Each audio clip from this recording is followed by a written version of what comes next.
Inilah 10 pola judul yang bisa kita gunakan untuk membuat judul novel kita. Ikutin terus.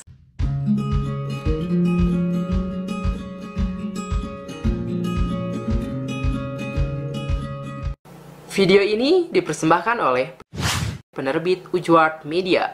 Mari bergaya dengan karya. Selamat datang di channel Menjadi Penulis, channelnya calon para penulis. Well, sesuai dengan judul, kita akan bahas pola nih. Kalau video sebelumnya aku membahas trik, tips gitu ketika ingin membuat judul. Sekarang aku kasih langsung polanya supaya kamu tinggal bikin gitu loh. Dan ini penting banget buat para penulis karena harus banyak referensi judul.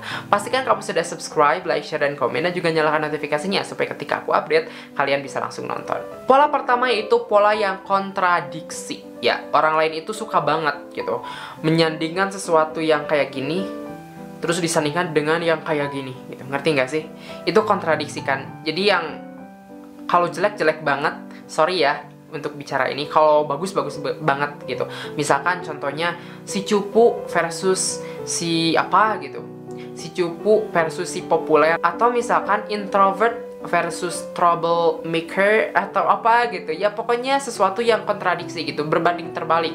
Si ini baik, si ini nggak banget gitu. Jadi diversuskan biasanya. Kita bisa pakai pola lain yang misalkan nggak harus pakai versus ya. Misalkan pakai koma. Nah, ini pakai koma. Contoh, aku punya novel karya Nimas Disri, judulnya itu Hate First, Love You Later.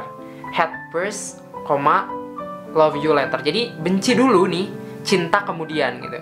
Jadi ada sesuatu yang ya bertolak belakang, tapi jadinya kayak gitu. Ngerti gak sih maksud aku? Jadi ini yang disebut kontradiksi gitu. Sesuatu yang kayak gak banget, tahu-tahu jadi gitu kan, jadi cute. Jadi cute. Yang kedua, pola judul provokatif. Ini udah aku jelaskan di video sebelumnya, tapi aku hajar lagi di sini karena memang ini berpola juga gitu. Contoh, aku punya judul dari penulis Pak Edi Ayyubenyu. Judulnya itu Tuhan Maha Santai, maka slowlah. Tuhan Maha Santai, maka slowlah. Aku kayak mikir, ini provokatif juga judulnya gitu loh. Maksud aku kayak, wow, ini bikin penasaran loh. Biasanya kan Tuhan itu maha besar gitu. Ya emang gak biasanya, emang iya gitu. Ini perlu dibaca bukunya gitu. Karena memang judulnya aja udah menggelitik gitu. Itu loh maksud aku. So, kamu bisa cari variasi-variasi judul seperti itu yang kayak gini, dibalikin gini gitu. Seolah-olah itu jadi buruk atau seolah-olah jadi baik gitu. Yang buruk seolah-olah jadi baik, yang baik seolah-olah jadi buruk gitu. Itu yang harus diperhatikan. Tapi tentu saja itu hanya judul gitu. Intinya nanti pembahasan utamanya kenapa judul bisa seperti itu ya dengan isinya gitu. Dan jangan sampai isinya sama judul bertolak belakang. Yang ketiga, pola judul yang berisi ciri khas. Kamu pernah menonton film Perahu Kertas? Nah, ini salah satu film dan juga novelnya karya Di Lestari yang aku sukai banget karena memang ini karakternya kuat banget, terus judulnya keren, Perahu Kertas. Ini judul yang aku amati gitu, berasal dari ciri khas dimana si tokoh utama itu sering melayarkan perahu, akhirnya perahu kertas gitu. Jadi menurut aku ini salah satu contoh pola, dimana pola itu memasukkan ciri khas dari novel itu. Ciri khasnya ini tentang perahu kertas gitu, salah satunya ya. Nah, kamu bisa memasukkan ciri khas juga dari novel kamu di judul gitu. Yang keempat yaitu pola judul yang berdasarkan fisik. Nah, fisik itu nggak jauh ya dari diri kita, dari manusia, dari tokoh-tokoh novel kita. Nah, kita pun bisa membuat judul dari ciri-ciri fisik. Misalkan Raksasa dari Jogja, salah satu novel favorit aku juga yang pernah aku baca dari Kak Dwi Tasari. Nah, ini menurut aku pola judul yang memasukkan tentang ciri fisik karena tokoh utamanya emang besar gitu, bukan berarti raksasa ya, tapi emang besar badannya gitu loh. Dan itu menurut aku unik banget. Yang kelima, pola judul berisi sifat. Nah, ini juga sering banget dipakai di platform di Wattpad misalkan, itu pasti banyak. My mysterious husband, my introvert husband misalkan teh. My apa gitu. Pokoknya banyak ya judul-judul tipe kayak gini. Jadi mengedepankan karakter, mengedepankan sifat gitu. Sesuatu yang kayak wow gitu. Jika kamu misalkan punya karakter tokoh yang bagus banget, yang kayak unik ya, kamu bisa coba angkat di judul gitu. Dan ini bakalan menarik perhatian orang banyak. Yang keenam, pola judul campuran. Temen-temen, sekarang itu sangat musim banget pola judul campuran bahasa Inggris, bahasa Indo, dan aku suka terus terang aku suka banget ketika ada campuran terus klop gitu. Contohnya Jomblo Until Akad. Itu penulisnya temen aku di Facebook, Reva Hime namanya. Itu Jomblo Until Akad. Unik gitu, Jomblo Until Akad. Itu pakai bahasa Inggris kata itunya, sambungnya until gitu. Terus ada juga For My Imam.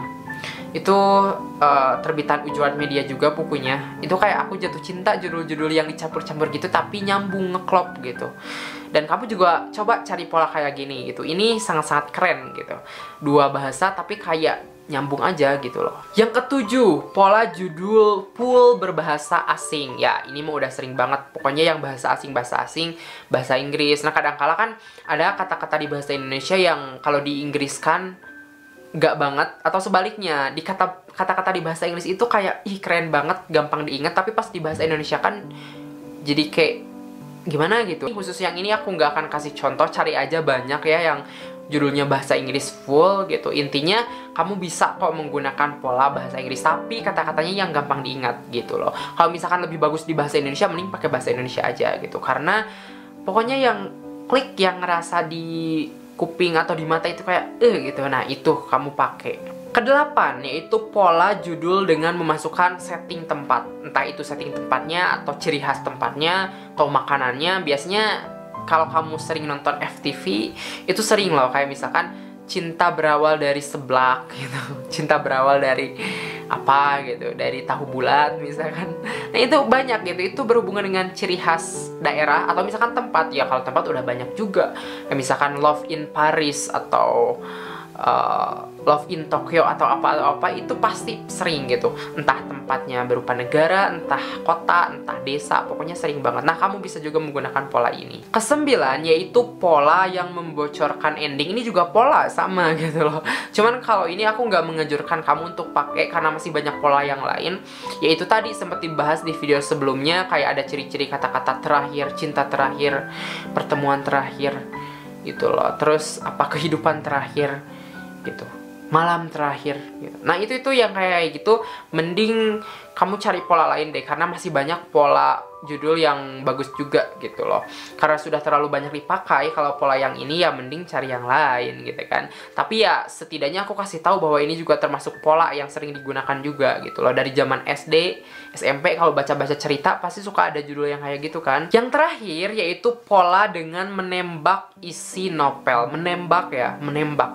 Kayak misalkan aku pernah buat novel dengan judul Tumbal.